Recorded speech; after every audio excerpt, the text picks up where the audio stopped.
रेखिक अवकल समीकरण dy/dx plus py is equal to q।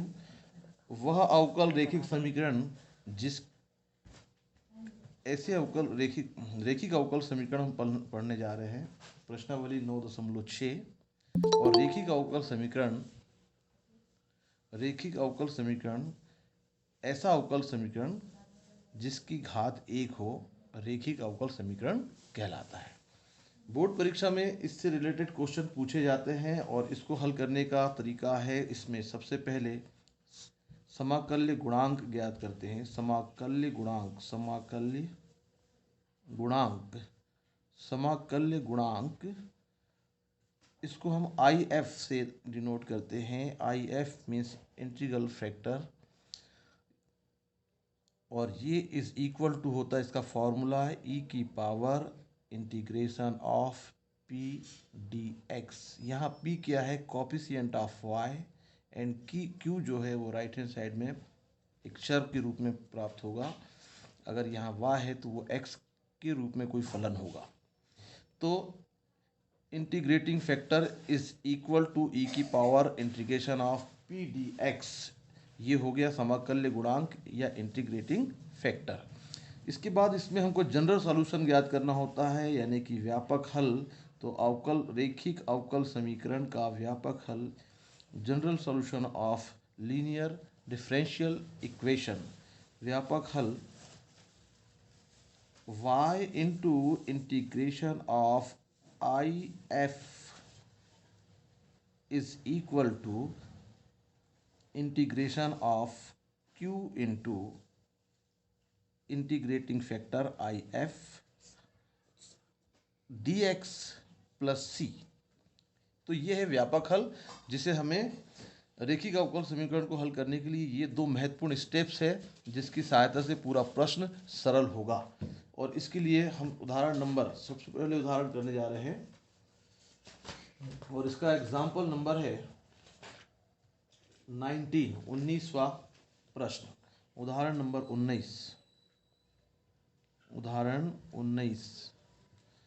उदाहरण 19 है, अवकल समीकरण दिया है, इसका व्यापक हल ज्ञात करना है। अवकल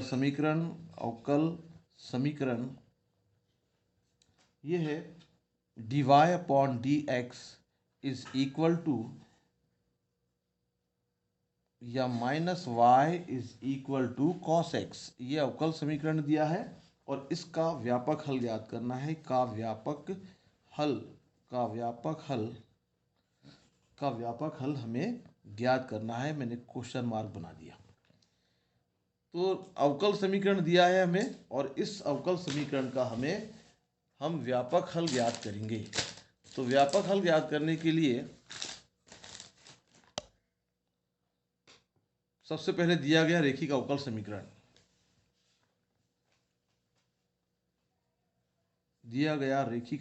अवकल समीकरण या ज्ञात है अवकल समीकरण ये है dy/dx minus y is equal to cos x। dy/dx minus y is equal to cos x। तो यहाँ पर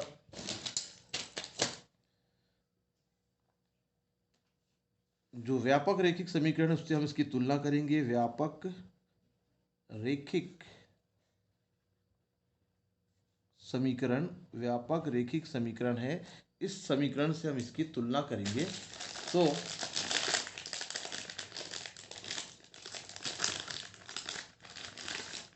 पहले लिख लेते हैं व्यापक रेखिक समीकरण क्या होता है। ये होता है dy/dx यहाँ पर पेन रखे हुए थे। dy/dx plus py is equal to q। dy/dx plus py is equal to q। यहाँ पर एक बात का ध्यान रखना है कि जो रेखिक अवकल समीकरण होता है उसमें dy/dx का गुणांक 1 होना चाहिए। अगर यहाँ कोई संख्या है तो उस संख्या को हटाने के लिए पूरे समीकरण में उससे हम भाग देंगे। तो रेखिक अवकल समीकरण में dy अपॉन dx का गुणांक 1 होना चाहिए। हमारे पास में dy अपॉन dx का गुणांक 1 है। अब हम इस व्यापक समीकरण से दिए गए समीकरण की तुलना कर दें।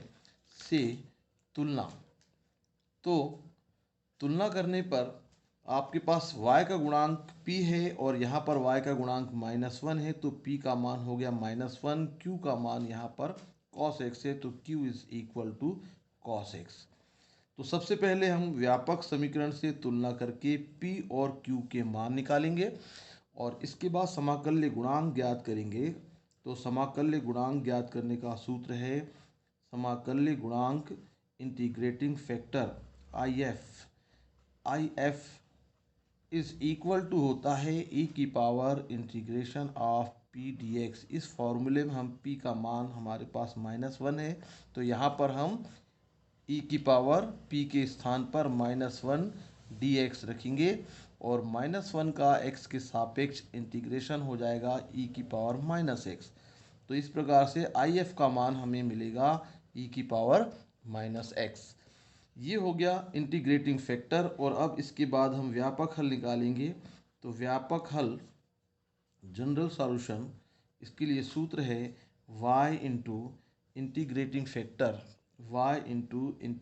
Factor IF is equal to integration of q into IF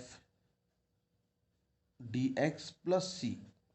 ये जो फॉर्मूला है इसमें हमको वैल्यू पुट करना है, तो हम y इंटू IF का मान e की पावर -x यहाँ रखेंगे और इस इक्वल टू q का मान हमारे पास में है, तुलना करने पर हमें मिला cos x, तो q के स्थान पर cos x और इंटू इंटीग्रेटिंग फैक्टर IF का मान हमने निकाले e की power -x dx plus c।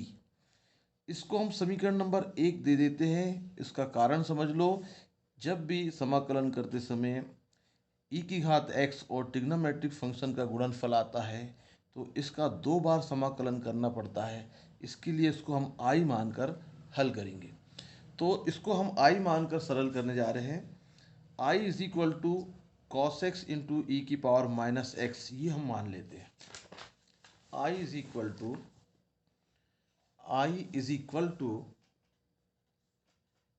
Integration of cos x into e की पावर -x dx, ये हमने मान लिए क्योंकि इसको मानकर ही हल करना होगा। समीकरण नंबर इसको देंगे 2। और अब आप जानते हैं आइलेट के अनुसार यहाँ पर आपको पहला फलन cos x को मानना होगा और e की पावर x को दूसरा फलन मानिए। तो इंटीग्रेशन बाय पार्ट या खंडशः समाकलन से इसको हम लिखेंगे first function into integration of second function minus differentiation of first into integral of second function dx, और संपूर्ण के समाकलन के लिए dx हमने यहाँ लिख दिए। ये ऊपर वाला हिस्सा है, इसमें मिक्स हो रहा है। तो अब इसको आगे समाकलन करें। i is equal to cos x e की पावर -x का समाकलन होता है माइनस ई की पावर -x, सामने लिख देंगे, माइनस कॉस एक्स का अवकलन होगा माइनस साइन एक्स और इसका समाकलन हो गया माइनस ई की पावर -x और बाहर जो dx है वो लिखेंगे यहाँ पर। अब i is equal to minus e की power -x into cos x, दोनों माइनस का मल्टीप्लाई हो गया तो प्लस हो गए, और यहाँ पर साइन एक्स इंटू ई की पावर -x dx। एक बार हमने समाकलन किए, इस ऐसे प्रश्न में 2 बार करना होता है। हम वापस इसको प्रथम और द्वितीय फलन मानकर इंटीग्रेशन बाय पार्ट्स या खंडशः समाकलन से इसको आगे हल करेंगे। i is equal to minus e की power -x into cos x, ये वैसे ही रहेगा। यहाँ ऋण के कारण कोष्टक लगाकर इसको आगे बढ़ाएंगे। तो पहला फलन है साइन एक्स गुणित दूसरे फलन का आपको समाकलन करना है यहाँ पर, फिर माइनस पहले फलन का अवकलन d by D x sine x into integration of second function है ई की power minus x d x, और इसके बाद संपूर्ण के समाकलन के लिए डी एक्स और कोष्टक बंद। तो I is equal to minus e की power minus x into cos x. अब हम ये माइनस से ब्रैकेट ओपन कर दिए तो ये साइन एक्स, और इसका समाकलन होगा माइनस ई की पावर माइनस एक्स, ये माइनस और ये माइनस मिलकर हो गए प्लस, साइन एक्स का अवकलन होगा कॉस एक्स, और यहाँ पर ई की पावर एक्स का समाकलन माइनस ई की पावर माइनस एक्स, बाहर वाला डी एक्स। ये माइनस और ये माइनस का गुणा हो गया तो ये प्लस हो गए। आई इज इक्वल टू, यहाँ पर ये पॉजिटिव वाला हिस्सा पहले लिख लेते हैं और इसमें से ई की पावर माइनस एक्स कॉमन लिए, तो यहाँ पर आपके पास होगा sign x plus minus cos x, ऋण ऋण धन हो गया, इसको पहले लिखकर हमने कॉमन निकाल लिए, और इस हिस्से में माइनस बाहर करेंगे तो ये है कॉस एक्स इंटू ई की power minus x d x. ये जो परिणाम मिला हमने इसको समीकरण 1 माना हुआ था। समीकरण नंबर 2 ये सबसे शुरुआत में, इसको हमने माने थे समीकरण नंबर 2, इसका मान आई है, हम यहाँ पर आई रख देते हैं। तो समीकरण 2 से मान रखने पर, समीकरण 2 से मान रखने पर, तो I is equal to e की power minus x sine x minus cos x, ये वैसे ही रहेगा। इस स्थान पर हमने इसका मान आई रखे, और इस माइनस आई को लेफ्ट हैंड साइड में पक्षांतर करके ले जाएंगे तो आई प्लस आई मिलकर हो जाएगा 2i is equal to e की power minus x into sine x minus cos x. अब 2 का पक्षांतर किए तो i इज इक्वल टू 1/2 हो जाएगा, ई की power minus x sine x minus cos x, कोष्टक बंद। ये हमने i का मान निकाले, अर्थात ये जो मान है इसका समाकलन कर चुके हैं। इसके स्थान पर समीकरण नंबर 1 में, जहाँ हमने व्यापक हल निकाले थे, इस समीकरण नंबर 1 में यहाँ पर हम इसका मान रखेंगे। तो समीकरण 1 में यहाँ y इंटू ई की पावर माइनस एक्स है, इसको लिखेंगे। समीकरण 1 में या 1 से व्यापक हल, समीकरण 1 से हम व्यापक हल कर रहे हैं।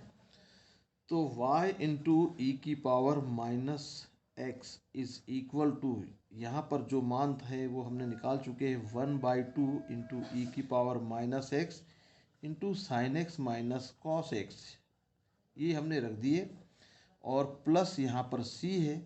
अब यहाँ से पूरे समीकरण में e की घात माइनस एक्स का भाग दे देंगे तो y का मान प्राप्त होगा।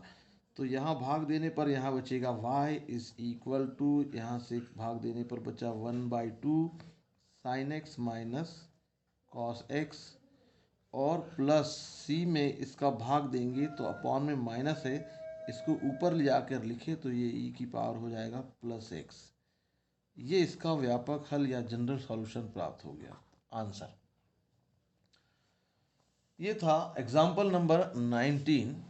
चूंकि ये पहला प्रश्न है रेखिक अवकल समीकरण का, जब हम उदाहरण नंबर 20 करते हैं तो उसमें आपको और अच्छे से क्लियर हो जाएगा। एग्जाम्पल नंबर 20, उदाहरण नंबर 20। कोई प्रश्न अगर समझ में ना आए तो जरूर पूछिए, तुरंत पूछिएगा। व्यापक हल ज्ञात करना है, जनरल सॉल्यूशन हमें फाइंड करना है, क्वेश्चन मार्क, और अवकल समीकरण दिया हुआ है। अवकल समीकरण x into d y upon d x plus 2y is equal to x square. मैंने आपसे बताया था कि रेखिक अवकल समीकरण में dy अपॉन डी एक्स का गुणांक 1 होना चाहिए। इसे एक गुणांक बनाने के लिए पूरे समीकरण में हम x का भाग देंगे। तो x का भाग देते हैं तो ये होगा dy upon d x plus 2 upon x into y, और यहाँ पर x का भाग देने पर एक कैंसिल हो जाएगा। अब ये जो समीकरण मिला इसका हम व्यापक समीकरण से तुलना करेंगे। व्यापक रैखिक अवकल समीकरण, रैखिक अवकल समीकरण dy upon dx plus py is equal to q से तुलना। तो p का मान y का गुणांक है, p is equal to 2 upon x, p का मान हुआ। इसके बाद q, q is equal to x। दोनों मान निकालने के बाद हम समाकल्य गुणांक ज्ञात करते हैं। समाकल्य गुणांक इंटीग्रेटिंग फैक्टर IF। तो integrating factor IF is equal to e की power integration of p dx। p का मान है 2 अपॉन x, तो यहाँ रखेंगे 2 अपॉन एक्स, 2 को बाहर कर लिए 1 अपॉन एक्स, इस तरीके से लिख लेंगे 2 अपॉन एक्स को। और 1 अपॉन एक्स का इंटीग्रेशन होता है लॉग एक्स, तो 2 इंटू लॉग एक्स, यहाँ से 2 हटाएंगे तो लॉग के नियम से ये स्क्वायर बन जाएगा। तो e की पावर लॉग एक्स स्क्वायर, और इसकी वैल्यू होगी एक्स स्क्वायर। यहाँ से ये वाला भाग पूरा 1 हो जाएगा, 1 इंटू एक्स स्क्वायर यानी एक्स स्क्वायर। तो ये इंटीग्रेटिंग फैक्टर का मान आया। अब जनरल सॉल्यूशन या व्यापक हल के लिए फॉर्मूला लिखेंगे हम। व्यापक हल का फॉर्मूला है y इंटू इंटीग्रेटिंग। सर हाँ बोलिए। सर एक्स स्क्वायर बताइए ना वो फिर से। ठीक है, देखिए एक फॉर्मूला है लॉग का, e की पावर लॉग x लिखा हो और इसका बेस e है। तो जब ये इस तरीके से e की पावर जब लॉग होता है तो ये वाली पूरी वैल्यू ये 1 इंटू एक्स यानी कि x के इक्वल होती है। या आप ऐसा समझिए, मान लो ऐसा लिखा हो लॉग साइन x, तो इसका मान हो जाएगा साइन x। इस तरीके से सॉल्व होता है। सर जब वो ई के पावर में लॉग होता है तब ना। हाँ, e की पावर में लॉग हो तो इसकी वैल्यू ये होगी।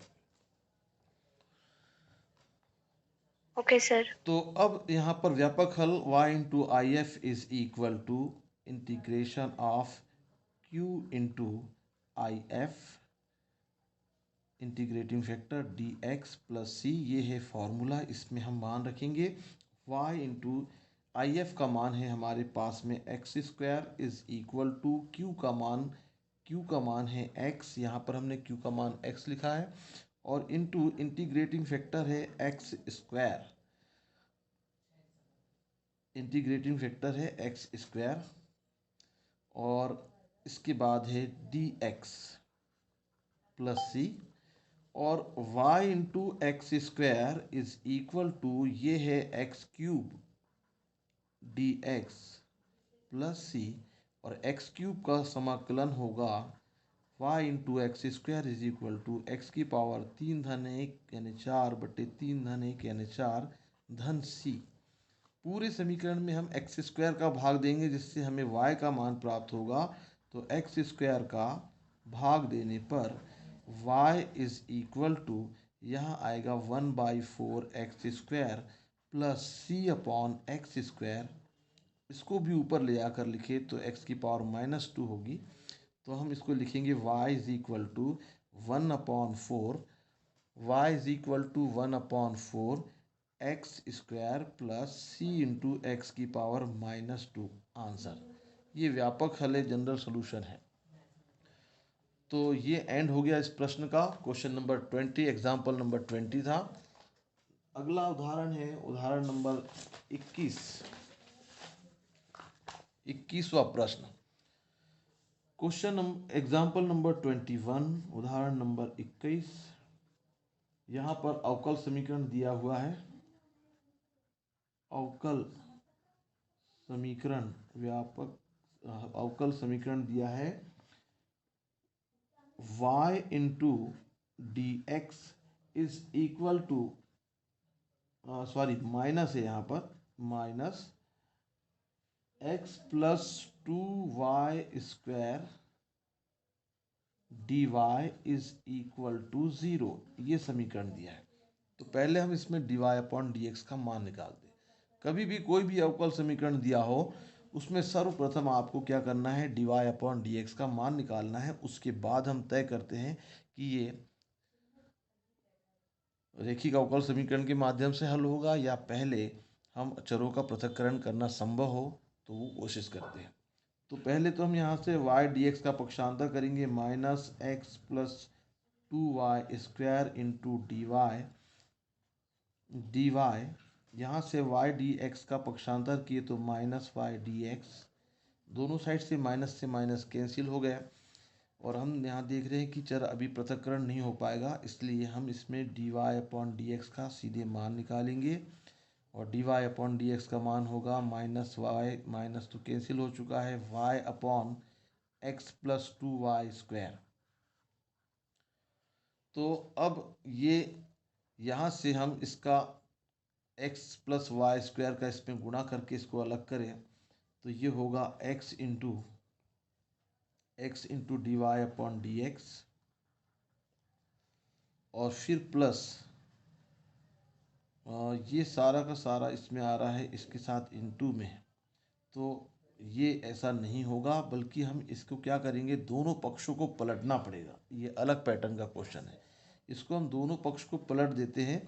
तो ये होगा d x upon d y, तो ये होगा x plus 2y² upon y. और अब इसको अलग अलग करेंगे तो d x upon d y, और इज इक्वल टू इसको लिखेंगे x अपॉन वाई, और प्लस यहाँ से एक y कट गया तो 2y। अब ये जो x अपॉन वाई है इसको dx के पास लेकर जाएं तो dx upon d y is minus 1 upon y into x is equal to 2y। ये एक रेखिक समीकरण बना अलग प्रकार का। तो इसकी व्यापक रेखिक समीकरण से तुलना करेंगे। व्यापक रेखिक समीकरण ये है d x upon d y plus p x is equal to q. अब ये यहाँ x आएगा और यहाँ q आएगा, और इससे हम तुलना करेंगे, से तुलना। तो अब तुलना करने पर p का मान है हमारे पास में माइनस 1 अपॉन वाई, और q का मान है 2y। तो अब यहाँ पर जो इंटीग्रेटिंग फैक्टर है वो भी अलग तरीके से निकलेगा, थोड़ा सा चेंज। समाकल्य गुणांक, समाकल्य गुणांक, समाकल्य गुणांक IF इज इक्वल टू ये होगा e की पावर, इसके पहले जब वो y होता था ये x का है तो यहाँ पर आएगा p dx की जगह में p dy। अब इसको हम यहाँ पर p dy आएगा, y के सापेक्ष, यहाँ y के सापेक्ष है तो y के सापेक्ष। e की पावर p का मान है माइनस 1 अपॉन वाई, माइनस को बाहर कर दिए, और अब e की पावर माइनस लॉग y, इसका समाकलन होगा। माइनस को हटाएंगे तो ये 1 अपॉन वाई हो जाएगा इसकी पावर में। नीचे लिखेंगे कि e की पावर लॉग y की पावर माइनस 1 का मतलब है 1 अपॉन वाई, ये माइनस हटाएंगे तो ऐसा होगा, और इसका मान e की पावर लॉग होने के कारण ये हो जाएगा y। ये IF यानी इंटीग्रेटिंग फैक्टर का मान आया। अब हम इसका व्यापक हल लिखेंगे। तो व्यापक हल में चेंज आएगा, थोड़ा ध्यान देना, व्यापक हल इसका अलग होगा।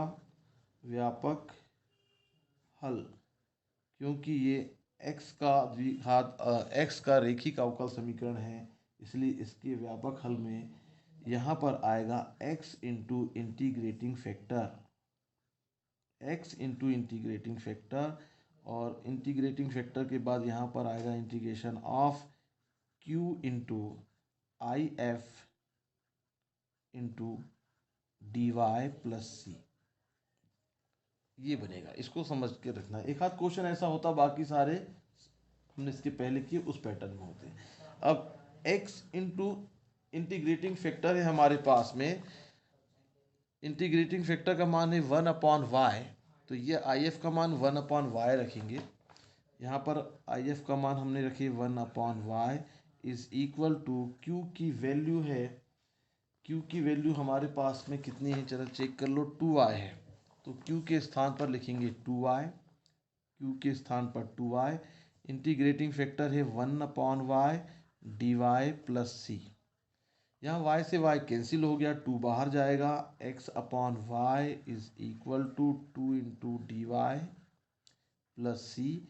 y का इंटीग्रेशन डी वाई का समाकलन हो जाएगा, डी वाई y के सापेक्ष समाकलन होगा, x/y is equal to 2 into इसका हो गया y प्लस सी। अब पूरे समीकरण में y का गुणा करेंगे या इसका पक्षांतर कर दीजिए, तो y का गुणा कर देते हैं, तो गुणा करने पर ये x is equal to 2y² plus cy। इसको c नहीं लिखेंगे क्योंकि कांस्टेंट के साथ चर राशि का गुणा हो गया है, तो ये अब चर है, कांस्टेंट नहीं रहा, तो ये आंसर इसी रूप में रहेगा आंसर। क्वेश्चन नंबर था 21। क्या सभी को समझ में आया 21वां प्रश्न? Yes sir. अब आते हैं एग्जाम्पल नंबर 22, 22वां प्रश्न। इस प्रश्न में विशिष्ट हल, स्पेशल सॉल्व फाइंड करना है, विशिष्ट हल ज्ञात करना है। विशिष्ट हल, विशिष्ट हल ज्ञात करना है, और कब ज्ञात होगा, जब y के प्लेस पर 0 और x के प्लेस पर π/2 हम रखेंगे। ये क्वेश्चन में दिया हुआ है और अवकल समीकरण है हमारे पास में जिसे हल करना है। अवकल समीकरण ये है dy/dx plus y cot x is equal to 2x plus x² cot x। ये एक समीकरण दिया हुआ है, तो यहाँ पर ये y का रेखिक अवकल समीकरण है, इसलिए इसका हम रेखिक अवकल समीकरण से तुलना करते हैं। व्यापक समीकरण, व्यापक समीकरण dy/dx plus py is equal to q से तुलना। तो जब तुलना करेंगे तो y का गुणांक p है, जिसका मान समीकरण में y का गुणांक cot x है, तो p का मान हो गया cot x, और अब q का मान यहाँ पर है पूरा की पूरा राइट हैंड साइड वाला पद 2x plus x² cot x, ये q का मान होगा पूरा इतना। अब हम इसमें समाकल्य गुणांक या इंटीग्रेटिंग फैक्टर फाइंड करेंगे। I F is equal to e की power integration of p d x, तो ई की पावर इंटीग्रेशन ऑफ p का मान है cot x dx। cot x का समाकलन सभी लोग जानते हैं, ये होता है log sin x, log sin x। cot x का इंटीग्रेशन होता है log sin x। यहाँ पर फिर से कि e की पावर log आया है, इसलिए इसका if का मान होगा sin x। तो ये हमने if का मान निकाले। अब हम जनरल सॉल्यूशन निकालेंगे पहले और इसके बाद स्पेशल सॉल्यूशन निकालेंगे, यानी कि विशिष्ट हल बाद में निकालेंगे। जनरल सॉल्यूशन यानी व्यापक हल, पहले तो हमें व्यापक हल निकालना है और उसके बाद हम विशिष्ट हल निकालेंगे। तो व्यापक हल के लिए फॉर्मूला है हमारे पास y into integrating factor I F is equal to integration of q into I F into d x plus c. इसमें हम मान रखें तो y इंटू आई एफ का मान है sine x is equal to q का मान है 2x plus x² cot x, और डी आई एफ का मान है साइन एक्स और डी एक्स प्लस सी। तो साइन एक्स का अंदर गुणा किया जा सकता है, यहाँ पर साइन एक्स का अंदर गुणा कर देते हैं और फिर इसके बाद इसको हम सॉल्व करेंगे। तो y into sine x, y into sine x और इसके बाद साइन एक्स का अंदर गुणा। तो y इंटू साइन एक्स ये है हमारे पास में लेफ्ट हैंड साइड में y into sine x, y into sine x is equal to integration of, वो जो बाहर लिखा हुआ है उस साइन एक्स का अंदर 2x में गुणा करेंगे तो ये होगा 2x साइन एक्स और इसके बाद plus x square cot x में भी साइन एक्स का गुणा करेंगे तो plus x square cot x में भी हमने साइन एक्स का गुणा कर दिए। ये पीछे के पेज में है, साइन एक्स का बाहर कोष्टक के बाहर लिखा था उसको हमने अंदर गुणा भर किए हैं और प्लस सी है। अब यहाँ पर दो पार्ट कर लेते हैं समाकलन के dx के साथ में अलग अलग। y into sine x is equal to, इसको अलग करें 2 बाहर x into sine x d x और प्लस ये वाला भाग, ये cos अपॉन साइन होता है तो साइन से साइन कट जाएगा तो cos x बचेगा यहाँ पर, तो x square into cos x d x. Cot x को लिखेंगे cos x upon sine x, sine x से साइन कटेगा तो यहाँ cos x बचेगा प्लस सी। अब यहाँ पर इस फलन को आइलेट के नियम के अनुसार x को प्रथम फलन और साइन x को द्वितीय फलन मानकर हल करेंगे और यहाँ पर भी हम इसको प्रथम और द्वितीय लेकर हल कर सकते हैं। तो किसी एक को सॉल्व करने पर काम बन सकता है, हम इसको बजाय इसको सॉल्व करते हैं। इसे हम प्रथम फलन मान लेते हैं और इसको द्वितीय फलन मानेंगे, इसको वैसे ही रहने देते हैं। इस भाग का समाकलन नहीं करेंगे, केवल इसका करेंगे। आगे चलकर इसकी प्लस माइनस वाली स्टेप्स कैंसिल हो सकती है, इसके लिए हम ये वाले भाग को सेकेंड वाले भाग का समाकलन करने जा रहे हैं। तो 2 into x sine x d x ये अपने स्थान पर ही रहेगा, प्लस पहला फलन है एक्स स्क्वायर गुणित दूसरे फलन का समाकलन, फिर माइनस का चिन्ह समाकलन में लिखेंगे पहले फलन का अवकलन, पहला फलन है एक्स स्क्वायर और इंटू दूसरे फलन का समाकलन होगा cos x into d x और संपूर्ण के लिए फिर डी एक्स। तो 2 into x into sine x d x और plus x square into cos x का समाकलन होता है plus sine x minus x square का अवकलन होगा 2x तो ये 2 बाहर x अंदर, इसका समाकलन हो गया x sine x d x plus c, ये माइनस का और ये प्लस का ये कैंसिल हो गए, इसीलिए हमने इसका समाकलन नहीं किए थे। हमें यहाँ नज़र आ चुका था कि इसको जब सॉल्व करेंगे तो इसके साथ ये कैंसिल हो रहा है। तो y into sine x is equal to x square sine x plus c, पूरे समीकरण में भाग दे सकते हैं पर अभी नहीं देते, ये हो गया व्यापक हल। इसको हम समीकरण नंबर, इसके पहले अगर कोई समीकरण नहीं दिया है तो हम इसको समीकरण नंबर 1 दे देते हैं। ये है जनरल सॉल्यूशन, व्यापक हल है। और विशिष्ट हल यानी पर्टिकुलर सॉल्यूशन फाइंड करना हो तो इसके लिए हमारे पास प्रश्न में दिया है कि y का मान इसमें आपको 0 और x का मान π/2 रखना है। तो विशिष्ट हल या पर्टिकुलर सॉल्यूशन के लिए y का मान प्रश्नानुसार y इज इक्वल टू हमें रखना है, क्वेश्चन में लिखा हुआ है 0 एंड x के प्लेस पर π/2। जब हम रखेंगे तो जो अचर राशि उसका एक विशिष्ट मान प्राप्त होगा और जब हम इसकी जगह में विशिष्ट मान रख देंगे तो ये फिर विशिष्ट हल कहलाएगा।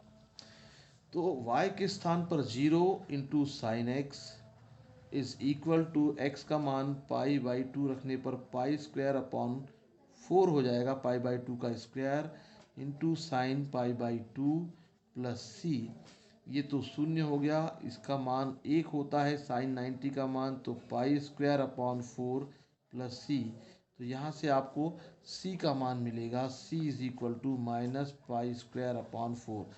ये c का जो एक स्पेशल मान प्राप्त हुआ है, इसीलिए इसको रखने पर हमें स्पेशल सॉल्व यानी कि विशिष्ट हल प्राप्त होगा, पर्टिकुलर सॉल्यूशन प्राप्त होगा।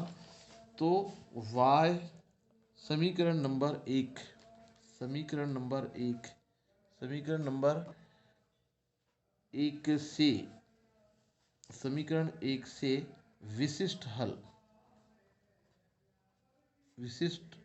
हल पर्टिकुलर सॉल्यूशन, ये हो गया y into sine x is equal to x square into sine x, और c के स्थान पर माइनस पाई स्क्वायर अपॉन 4।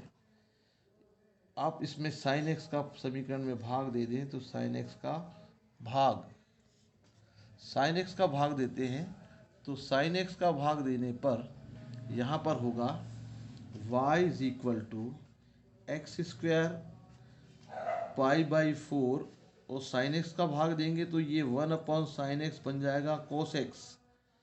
ये इसका विशिष्ट हल प्राप्त हुआ, आंसर। तो ये थे आज के रेखिक अवकल समीकरण से संबंधित कुछ प्रश्न। आशा है आपको सभी प्रश्न अच्छे से समझ में आ गए होंगे। इसकी एक्सरसाइज के क्वेश्चंस आप करके देखें, और जो भी प्रश्न आपसे ना बने वो मुझसे अवश्य पूछें। ओके बेटा, गुड नाइट।